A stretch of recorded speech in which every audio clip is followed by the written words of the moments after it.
কি ডালটার মধ্যে একটা চোখ দিছে ফেরা অনেকের অজ্ঞান একটা দৌড় দিয়ে গিয়ে ভাসিয়া ভাসিয়া ওই কি চোখটি নিয়ে কিছু দেই না দাঁতরে আল হয়ে গেছে কানে খেল বো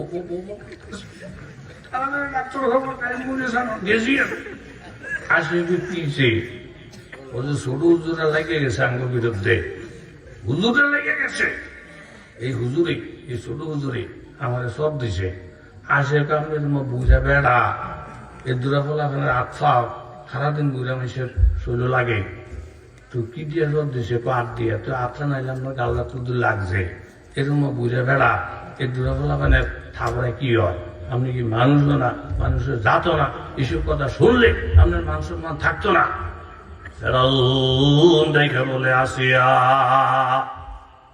সব জিনিসের দুর্বল মনে করা যায় না শুরু শুরু মাদ্রাসার ছাত্র বাবা দুর্বল মনে করো না মা বুড়া বাবা বুড়া দুর্বল মনে করো না আলেমুল আমার বেতন কম টাকা পয়সা কম তুমি দুর্বল মনে করো না এই চায়ের দোকানদার ডিসিএসপি তার আত্মীয় হওয়ার কারণে এই লোকটার পাওয়ার যদি বাইরে যায় পুরা কায়নাতের মালিক আমার যে আল্লাহ এই আল্লাহর সাথে যেই বুড়াই সম্পর্ক করছি আল্লাহর সাথে যেই শিশু বাচ্চারা সম্পর্ক করতে পারছে আল্লাহর সাথে যেই মানুষ সম্পর্ক করতে পারছে তার দুর্বল মনে করো না আসিয়া তোমাকে বুঝানোর বাসাটা আমার নাই এই শিশু বাচ্চার থাপ্পড়টা আমি গাইছি থাপ্পড়ের যেই পাওয়া থাপ্পড়ের যেই ঠেলা আমার 100% বিশ্বাস হয়ে গেছি মানুষটা ছোট হাতটা ছোট কিন্তু থাপ্পড়ের ঠেলায় বুঝা গেছি এই ছোট হাতের সাথে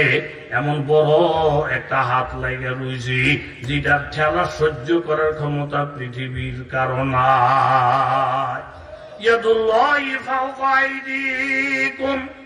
এরকম আল্লাহওয়ালার হাতের সাথে স্বয়ং আল্লাহ ফাঁকের হাত আছে আলেমুলামও বলেন ছোট ছোট ছাত্র বলেন যে কোনো তলিবুল আলেম বলেন আমরা একা না আমাদের সাথে স্বয়ং আল্লাহ ফাঁকের পাওয়ার কথা জোরেই বলেন ঠিক কিনা মানবো দাম বাড়বো মানতাম না দাম বাড়তো না কথা জোরে কর ঠিক নি লম্বার দিকে যাইতেছি না সময় হইব কম এই জন্য উসুল মোতাবেক ঘরের মধ্যে ঢুকছে সুর যারা গরিব মানুষ এদের এক বেরি নামাজ পড়ে বেরিটার নাম কি রাবিয়া বসি আমরা ঘুমাই গেলে মনোজত দিয়ালাম বেরিটার নাম কি রাবি বসি নামাজ আমগো নামাজ একরকম হইবনি আসমান জমিন ব্যস্ত সেদিকে না কারণ আসমান জমিন ব্যস্ত নামাজ পড়তে দেখি আবার বেরি করলাম পোয়াল খারাপ ধনীকে বাতালে কিছু ফাইটা মাইসের গরিব বেরির গরম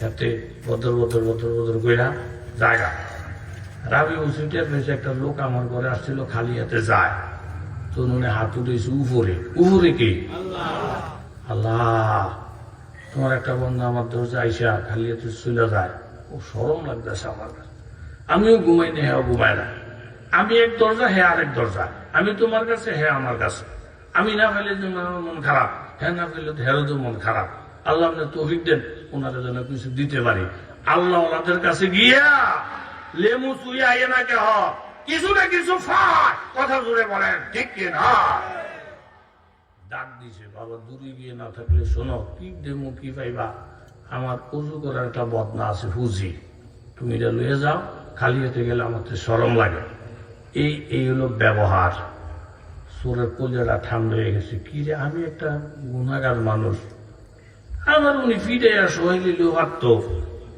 আমার উনি ইজ্জত দিয়ে কথা বলে আলেমের ইজ্জত দিয়ে আজ পর্যন্ত কেউ ঠকছে কথা বলে ঠকছে মা বাবার মর্যাদা দিয়ে আজ পর্যন্ত কেউ ঠকছে ঠকে নাই ঠকবেও না উনি আমাকে সম্মান দিয়ে কথা বললো বদনা বড় কথা না আমি ওনার দরজায় যাবো উনি যা বলবো শুনবো পলির কথার বিরোধিতা করবো জীবনবদ্ধ ফাপ গোনা জীবনে শেষ নাই উনি যা বলবো তা শুনবে ব্যবহারটা সুরমন নরম হয়ে গেছে ফজর আজান মসজিদে আজকে আমি আস্তে আস্তে কথা বুঝেছি আপনাকে কষ্ট হয়নি কার কষ্ট হয়েছে হাত তোলেন দেখছি পুরাটা প্যান্ডেল ভরা আবার কত্তুরি আছে বাইরে কি কইছে জানেননি কয় এই কুলসুমের মা ওই কি বিছনাটা গোছাও কি লিখে হুইয়ালাম ও মাহফিলে যাইতেন না, না মোনাজাত দিয়ে ছেড়ে দিছে।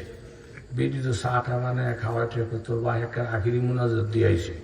ও মাফরে তো নজির আহমদ নারে তো দূর কইছে, একটু ধরা পড়ছে এই মাথা মোনাজাত দিয়ে না বলে ছেড়ে দিছে, মাহফিলে না বলে মানুষ নাই। এই যে হাজার হাজার মানুষ গর্ব করতে আছে, এই ঈদে ধরা খাওয়ানোর একটা দরকার আছে না নাই? এতে গপ মারতেছে গিয়ে দিছি 60 বেতন বই দিছে, অথচ ওই পশ্চিম মাত্রা পর্যন্ত মানুষ ভরা।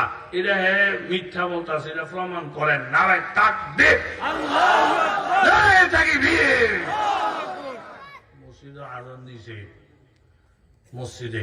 মসজিদের নববীতে হযরত আলী রাদিয়াল্লাহু আনহু মসজিদে যায়। প্রতিনিধি গিয়ে এক বুড়া বইছে, যে কেঁচা বুড়া উঠতারে না, উঠতে যায় পড়ে যায়, উঠতে যায় পড়ে যায়। গেছে গিয়ে দেখে এই বাড়ি ফরের বাড়ি গিয়ে যে আমার হাতে ইহুদি কাকা এরকম অটাই মেয়ে এনে বুঝলি কি লেগা। মনে করছিলাম 2 কাক দিয়ে বাড়ি চলে যাবো, কিন্তু এখানে যে আটকাইছি যাইতারি না, আমাকেও কেউ দেখে না, বিপদের মধ্যে আছি। আলী রাদিয়াল্লাহু আনহু বলেন, কাকা আমি চিনি আপনার গোষ্ঠী জ্ঞাতি চিনি, সব চিনি, কিন্তু আপনি একজন দুর্বল, একজন জয়ীব, দাঁড়াইছেন, বসতে পারেন না। 2 কাক দিয়ে যে বাড়িতে যাইবেন কাকা, সেই শক্তিটাও আপনি হারিয়ে ফেলছেন। আমি হযরতে আলী, আমি একজন যুবক। আলী তো ওই আলী, খাইবরের দুর্গ একটা বিজয় হয় না, দীর্ঘদিন চলছে কামজ দুর্গ, বিজয় হয় না, বিজয় হয় না। আল্লাহর নবী বললেন, আগামীকাল ফজরের নামাজের পরে এমন একটা লোকের হাতে আমি পতাকা দিব, যার উপরে আল্লাহ রাজি, যার উপরে আল্লাহর নবী রাজি। আমি মুহাম্মদুর রাসূলুল্লাহর বিশ্বাস, আগামীকাল যার হাতে পতাকা দিব, ওনার মাধ্যমে আল্লাহ তাআলা ওই দুর্গটারে বিজয় কইরা মুসলমানদেরকে কামিয়াব করিয়া দিব। সব সাহাবীরা রাত্র ঘুমায় না, আল্লাহ গো আগামীকালের পতাকা যেন নবী আমার হাতে দেয়, তাহলে আমি জান্নাতের একটা সার্টিফিকেট পাবো। কিন্তু দেখা যায় সকালবেলা আল্লাহর নবী বলেন, শেরে খোদা আলী কোথায়, খবর দাও। সাহাবীরা বলেন, ইয়া রাসূলুল্লাহ হযরত আলী আসতে পারবে না। কি জন্য?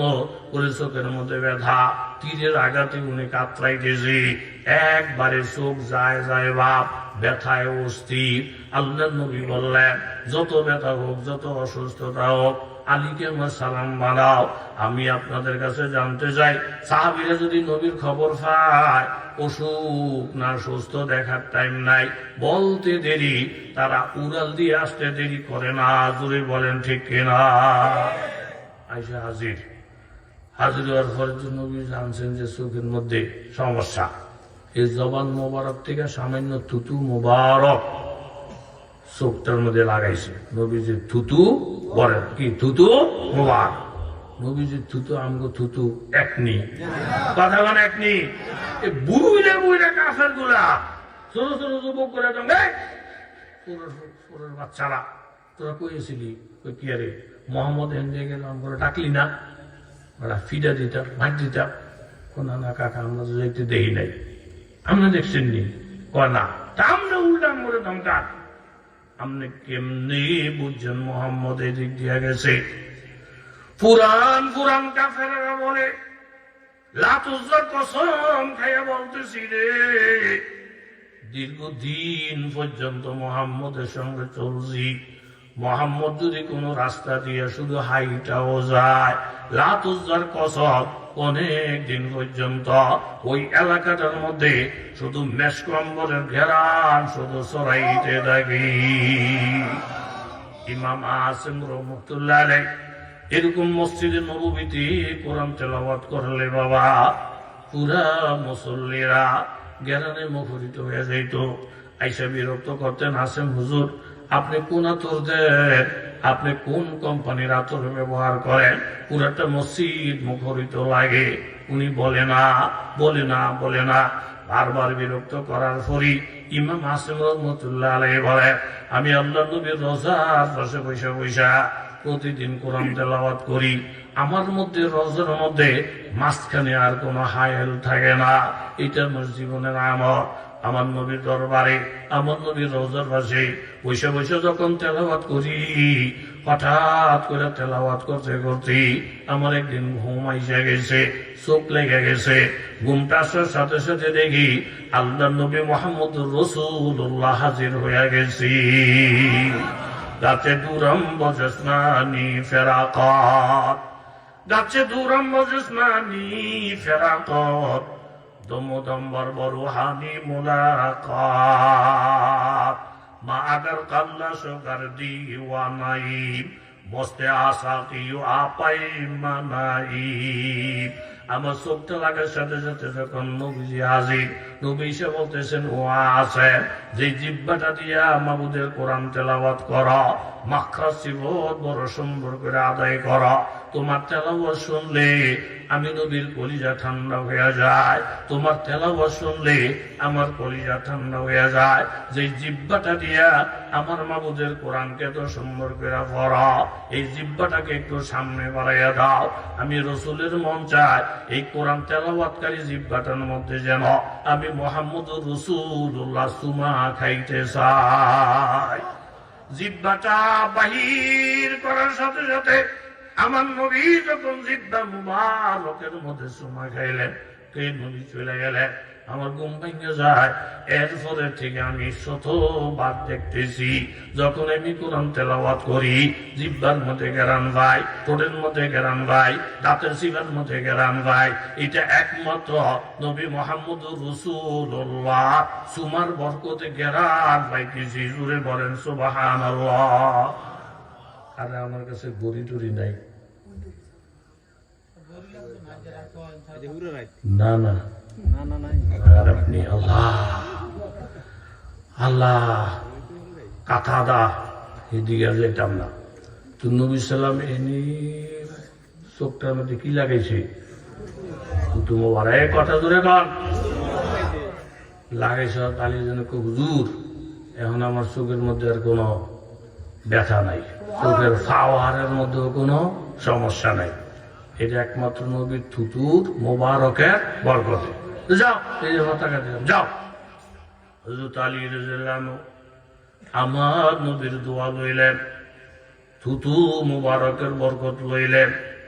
পতাকাটা ডাইন হাতের মধ্যে নিয়া কামুজ দুর্গের কাছাকাছি গিয়ে দেখে বাবা ইহুদির বাচ্চারা বিশাল আকারে লোহার গেট বানাইয়া সব ভিতরে আত্মগোপন করে থাকে। মুসলমানরা গেলে ভিতরে ঢুকে যায়, উপর থেকে ভাতর মারে, উপরে থেকে তীর মারে। রণকৌশলগত গিয়া মুসলমানেরা সুবিধা করতে পারে না। সব শনির মূল হইল এই লোহার গেটটা, ভাঙ্গনো যায় না, ভিতরে ঢুকা যায় না। সব শনির মূল হইল গেট। আজকে হযরতে আলী আমার নবীর বিশেষ দোয়া পাইছি, আমার নবীর থুতু মোবারক পাইছি। বাম হাত দিয়া গেটের মধ্যে হাতটা লাগাইছে, লাগাই একটা টান যখন দিছি সমস্ত কল কবজা গুলা ভাঙ্গা করকর করকর কইরা পুরাটা লোহার গেট হযরত আলীর হাতে চলে আসছে। এরপরে গেটটা আর ফালায় নাই, গেটটাকে বাম হাতের মধ্যে উঁচা করে ধইরা ডাইন হাতে তলোয়ার লইয়া ভিতরে গিয়ে যুদ্ধ চালাইয়া বিজয়ের পতাকা উড়াইয়া গেটটা যখন ফেলে দিলেন। তাওয়ারিকে হাবিবিলা আমরা দাররা মাদ্রাসায় পড়ছি, আমগো মাদ্রাসায় পড়াইছি, মাওলানা আশেকের হিসাবের লেখা তাওয়ারিকে হাবিবিলের মধ্যে লেগে যুদ্ধ শেষ হওয়ার পরে লোহার গেটটা যখন ফিক্কা ফালাইয়া দিলেন, 40 হাত দূরে গিয়া পড়ছে। সাহাবায়ে কেরাম অবাক, দেখতে দেখা যায় লোহা কিন্তু ঘুরাইছে রুইয়ের মতো, এত দূরে চলে গেল। একটু আলগি দিয়ে দেখি গেটটা কি পরিমাণ হালকা। অনেক সাহাবায়ে কেরাম চেষ্টা কইরা গেট